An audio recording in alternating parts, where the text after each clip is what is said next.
د شهید قوماندان ملا سیف الرحمن منصور په یاد د پکتیا روحاني بابا ولسوالۍ د شاهي کوټ جهادي دره کې د نیزې وهنې دودیزې سیالۍ د زرګونه مینوالو، نندارچیانو او د اسلامي امارت د لوړپوړو مسؤلینو په ګډون ترسره شوې. دغه سیالۍ د سیمه ییزو دودونو د ساتنې او د افغاني فرهنګ د ودې په موخه جوړې شوې وې. په سیالیو کې د اسلامي امارت یو شمېر لوړپوړو مسؤلینو د وینا پر مهال وویل چې جهاد د اس، تورې او نیزې په وهلو سره پیل شوی او دا ډول راټولیدنې یې د یووالي لپاره خورا مهمې وبللې. یو مقصد ده،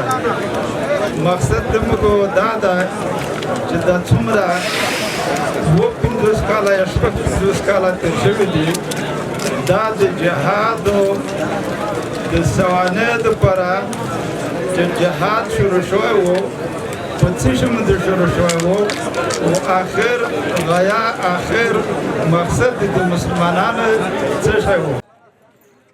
په یادو سیالیو کې د پکتیا په ګډون د پکتیکا او غزني ولایتونو ټیمونو ګډون کړی و چې نیزه وهونکو خپل مهارتونه نندارې ته وړاندې کړل.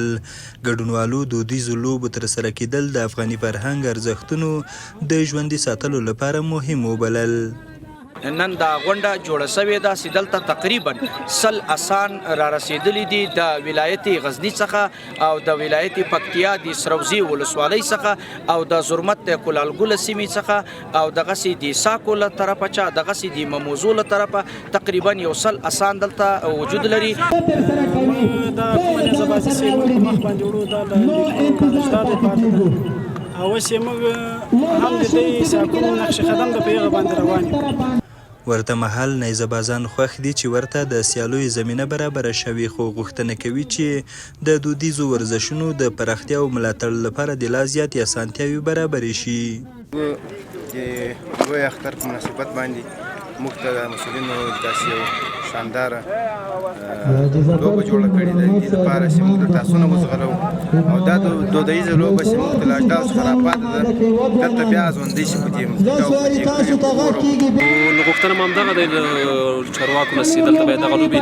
د اختر په خوښیو کې نورې کومې خوښۍ چې باید دغو لوبو ته باید زیات توجه وکړي، ځکه دا ډېرې پخوانۍ دودیزې لوبې دي، باید دا باید ټولنه کې لکه د رواج په صفت باندې باید